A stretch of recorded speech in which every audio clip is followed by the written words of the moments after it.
I want to invite you into a conversation on the Western culture's moral revolution. Hi, I'm Mark Mellinger with the Gospel Coalition, and joining me to talk about this is Dr. Al Mohler, president of Southen Seminary in Louisville. You say that within the span of a generation, an entire moral understanding here in North America has been reversed. So unpack this for me and explain how it happened. You know, recently that was an observation in a cover story of Time magazine, the very same thing. They were timing it at 25 years, saying that this vast sexual moral revolution that doesn't leave anything in the culture untouched has happened in what to those who had been the originators of that movement and the callers for that revolution, what might have seemed like a long time. He said 25 years, but as he said, this is David von Drele in Time, he said, that's the blink of an eye in human history. And we really have never experienced anything like this. And there are all kinds of reasons for it, but the bottom line is that no part of the culture is going to be untouched. Whether it's the tax code, or it's going to be regulations about daycare, whether it's going to be the definition of marriage, or even whether you can use words like mom and dad and sister and brother in children's books, nothing's going to be left untouched. We haven't had any moral revolution on this scale in human history. How did it happen so fast? Well, it couldn't come out of a vacuum. And so the first Christian answer to that is secularization. Because if we were living in a time where the only dominant prevailing worldview was that of biblical Christianity, then this would have been impossible. This couldn't have happened in the medieval age. This couldn't have happened even in the early modern age. This could only have happened after modernity had so shifted the worldview of most of the people in what we might call the industrialized world. There's already a sense of a vastly changed worldview, and that has made all these changes inevitable. Is the fundamental understanding now, even if it's implicit in most people's minds, maybe they don't even realize it, but have we gotten to a place where sexual and gender freedom is generally viewed as the trump card? That is sort of the highest moral good in North America today. That is, that's almost in a sanctified position, and it's protect that at all costs? Yeah, I would almost put it in the reverse in order to say that the one thing this culture now believes you can't do is limit sexual expression. Right. Or limit gender expression. That's the trump card. You can't touch that. That's right. I don't think most people would say that is the greatest good. I think most people would not go so far as to say that's the one thing I'd live and die for. But it's the one thing you can't regulate. It's the one thing you can't infringe upon. And that's actually now more or less in writing. That's more or less exactly what you see in some of the legal arguments being made by those who have been in the courts pushing for these kinds of changes. You say that this touches everything. I mean, even issues not obviously related to sexual expression. Explain to me how that works. Well, it's because sexual expression and sexual intimacy is so central to human life that it eventually will touch everything. So when we're looking at the revolution we're experiencing now, yes, the biggest thing most people think about in the headlines is the legalization of same-sex marriage. What they're not thinking about is what a recent edition of USA Today had, and that is the fact that the tax code is actually going to have to more or less eliminate marriage as a meaningful category for true equality, in their view, to come about.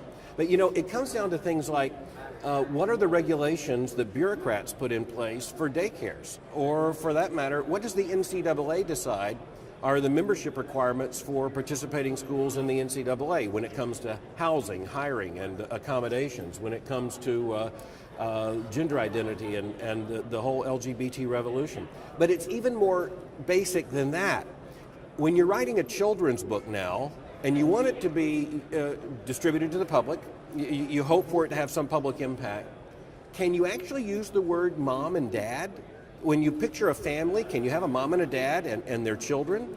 Can you even talk about boy and girl or male and female without infringing upon the new rules of the sexual revolution?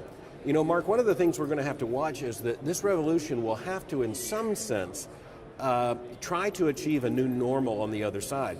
But one of my expectations is that even those who are driving this are going to find it very difficult to establish a new normal on the other side. What does faithful Christian witness then look like in this culture that already has rapidly changed and as you've alluded to, it's probably going to keep changing, go further this direction in the next 5, 10, 20 years. Well, absolutely. And I think the first thing we have to recognize is that Christ established a church. He didn't establish Christianity, he established a church. And the church is, by biblical definition, the great counterculture. It should always be the great counterculture. And one of the things we're now looking back at is the fact that we were living in an artificial age. And an age of nominal and cultural Christianity, an age when the culture at least thought it agreed with us and needed us and wanted us and validated us. And we got pretty accustomed to that.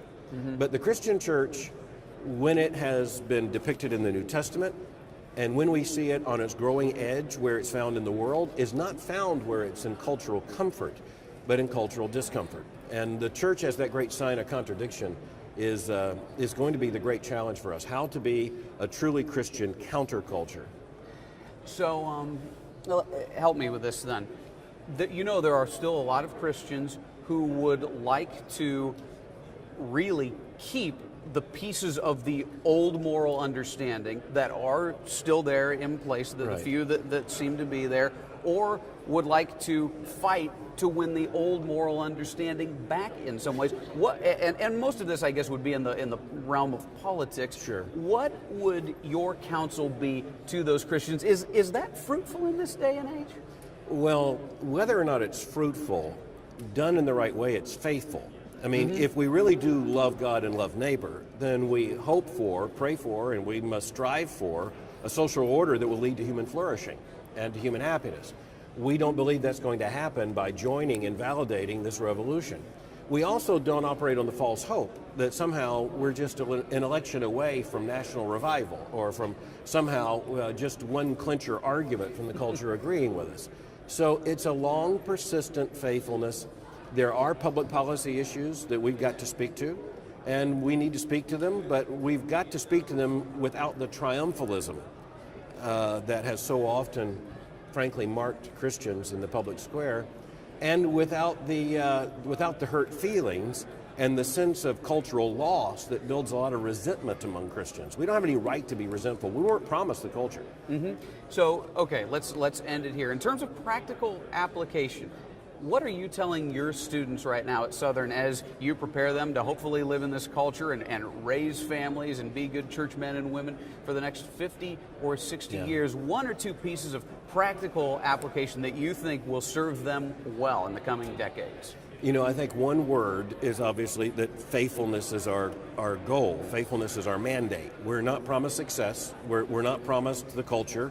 We're instead called to faithfulness. And faithfulness produces opportunities that cultural comfort wouldn't give us.